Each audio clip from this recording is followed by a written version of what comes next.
my fellow Singaporeans, good evening. Our fight against COVID-19 continues. We've made good progress. In the community, new cases have come down. In the migrant worker dormitories, the situation has stabilized. Our healthcare system is coping well, thanks to the outstanding work of our healthcare professionals and many others on the front line.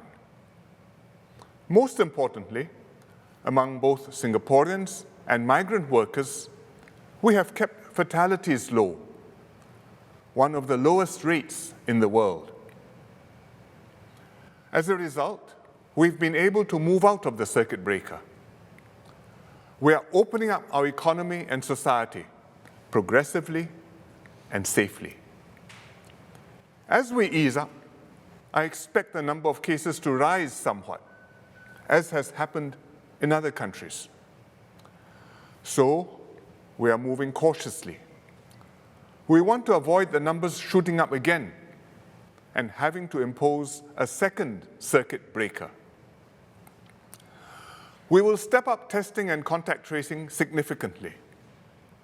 Then we can catch new cases early, isolate them and their contacts, and stamp out clusters before they grow.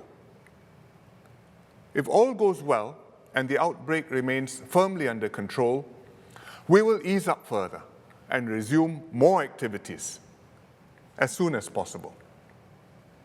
In the meantime, please continue to play your part. Maintain personal hygiene and wash your hands frequently. Wear a mask when you are out. Keep a safe distance from others and avoid crowded gatherings. COVID-19 will remain a problem for a long time yet. It will take at least a year, probably longer, before vaccines become widely available. We will have to learn to live with COVID-19 for the long term, as we have done in the past with other dangerous infectious diseases, like tuberculosis. We also have to get used to new arrangements in our daily lives. We must all adjust the way we live, work, and play so that we can reduce the spread of the virus and keep ourselves safe. But COVID-19 is not only a public health issue. It's also a serious economic, social, and political problem. It is, in fact, the most dangerous crisis humanity has faced in a very long time. Because of COVID-19, the global economy has virtually ground to a halt. Governments have spent trillions of dollars to support businesses, economies, and jobs.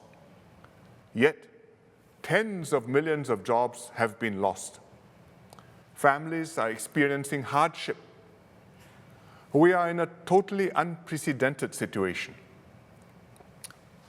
Singapore has taken a severe hit too. Our GDP is likely to shrink between 4% and 7% this year, our worst contraction ever. To protect workers, households, and companies, the government has intervened decisively through 4 successive budgets. We are injecting almost $100 billion, 20% of our GDP, the largest fiscal intervention in our history. Unlike other countries, we can draw on our reserves and don't have to pay for our support measures by borrowing. But even for us, this level of spending is hard to sustain. More importantly, these measures cannot shield us from the tectonic shifts taking place in the global economy. Singapore depends heavily on international trade and investments. These were already slowing down before COVID-19. Now, this slowdown will happen faster and go further. We will not be returning to the open and connected global economy we had before anytime soon. Movement of people will be more restricted. International travel will be much less frequent. Health checks and quarantines will become the norm. It will no longer be so easy to take quick weekend trips to Bangkok or Hong Kong on a budget flight. Industries that depend on travel, like aviation, hotels, and tourism, will take a long time to get back on their feet and may never recover fully. Countries will also strive to become less dependent on others, especially for essential goods and services like food or critical medical supplies. This will have strategic implications. Countries will have less stake in each other's well-being. They will fight more over how the pie is shared rather than work together to enlarge the pie for all. It will be a less prosperous world and also a more troubled one. All these developments will affect Singapore greatly. Since before the time of Raffles, we've made a living by connecting ourselves with the world. First, we were a trading hub, then an international seaport, then we made ourselves a hub for aviation, finance, and telecommunications. We have benefited enormously from an open and connected global economy. Large parts of our economy, like manufacturing, biotech, financial services, and logistics, serve regional and world markets. Even many domestic sectors, like retail, F&B, and entertainment, rely heavily on tourism. Now, we have to prepare for a very different future. Companies, big and small, will be hit hard. Some industries will be permanently changed. Many will have to reinvent themselves to survive. Workers, too, will feel the pain. Retrenchments and unemployment will go up. Some jobs will disappear and will not come back. Workers will have to learn new skills to stay employed. The next few years will be a disruptive and difficult time for all of us. But despite these immense challenges, I say to you, do not fear. Do not lose heart. Singapore will not falter in its onward march. I believe we can still secure a bright future for ourselves.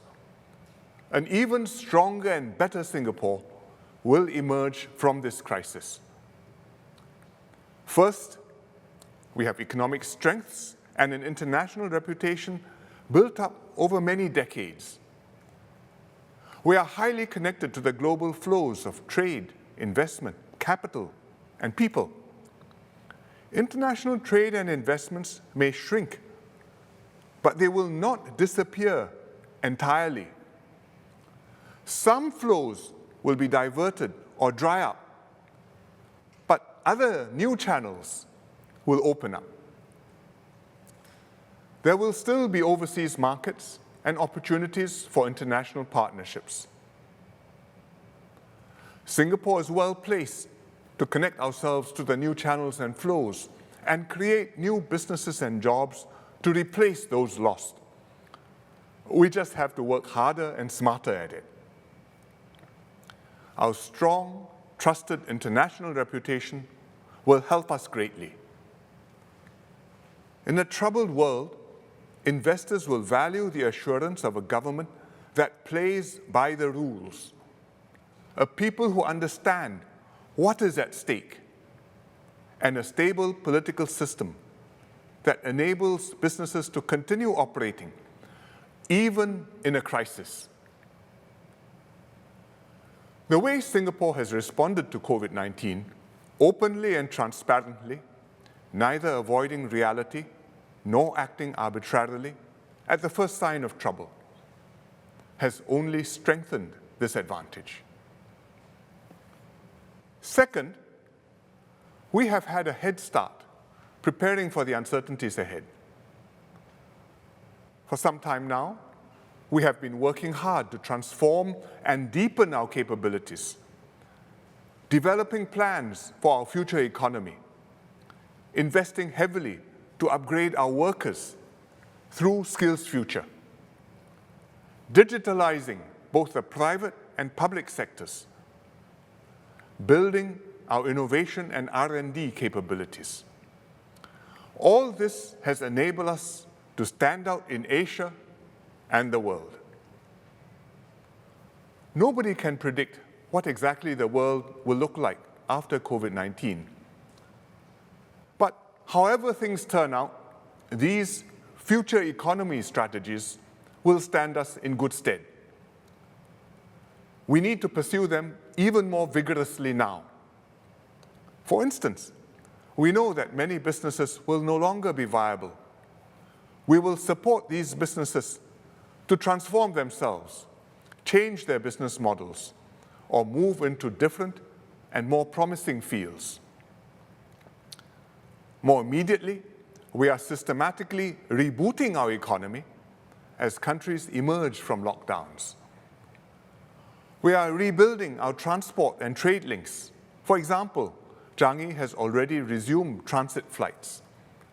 We are working out reciprocal green lane arrangements for safe travel to China and other countries. We are making our supply chains more resilient. For example, we are diversifying our sources of food. We are even buying eggs from Poland and shrimps from Saudi Arabia. Next, we are working hard to retain and attract talent and investments to contribute to our recovery. At a time when some countries are closing their doors, we are keeping ours open. By making the most of our head start, our workers and industries will survive the crisis better and bounce back faster and stronger. Third, we have programs and plans to cope with the challenges before us. The government's biggest priority now is jobs, helping Singaporeans to keep their jobs or find new ones. We are particularly concerned about those in their 40s and 50s, who are often supporting children and elderly parents at the same time and have financial commitments to meet. We are also concerned about mature workers nearing retirement who want to work for a few more years to build up their nest egg for old age. Lower income workers who have not much savings to fall back on. The self-employed and freelancers who have less jobs and income security in the gig economy. And fresh graduates who are entering the job market in a very difficult year. We have schemes to help all these groups. The Job Support Scheme, the Workfare Special Payment, the Self-Employed Person Income Relief Scheme, SIRS, the COVID-19 Support Grant, and the SG United Jobs and Skills Package. These schemes have enabled people to hold on to their jobs and provided income support for millions of Singaporeans and their families. We have set up a National Jobs Council to pull together and drive all our efforts on jobs and look at how we can create new jobs for the economy. Senior Minister Tharman Shanmugaratnam is leading this. The Council will coordinate all the government agencies involved and bring in NTUC and the employer groups too, to maximize the impact of our efforts. So, if you need a job, there are real options to pursue, and you will have help and support. Beyond COVID-19 and the economic challenges, we also have to deal with other important external and domestic issues. Externally, we have to navigate the changing strategic landscape. COVID-19 has worsened relations between the US and China. Actions and counteractions are raising tensions day by day. It will become harder for countries to stay on side with both powers. It will be a more dangerous world for a small country like Singapore. We must ensure our security and protect and advance our interests when dealing with other countries, big and small. We must also work with like-minded countries to support free trade and multilateralism and enhance our voice and influence in the world. Domestically, we have to strengthen our social compact. We've taken emergency measures to help everyone come through the crisis together. Beyond that, we have to think carefully how to improve our social safety nets. Sustainable social support will give people confidence to cope with the uncertainties and to make changes to their lives. At the same time, everyone must have the incentive to be self-reliant and to progress through their own efforts. We have difficult decisions to make on priorities, resources, and budgets. But the values guiding us remain the same. Every Singaporean will have equal opportunities. Whatever your starting point in life, you will have access to good education, healthcare, and housing. If you fall down, we will help you to get up stronger. You can be sure you will be taken care of. In Singapore, no one will be left to walk his journey alone. In the next few weeks, several ministers will address you and share with you our plans. We have a full agenda for many years to come. For our plans to succeed, for our hopes and dreams to come true, we need one final ingredient: the unity and resilience of our people. Once in a while, nations and peoples are severely tested, as we are now. Some buckle under pressure and emerge from crisis diminished.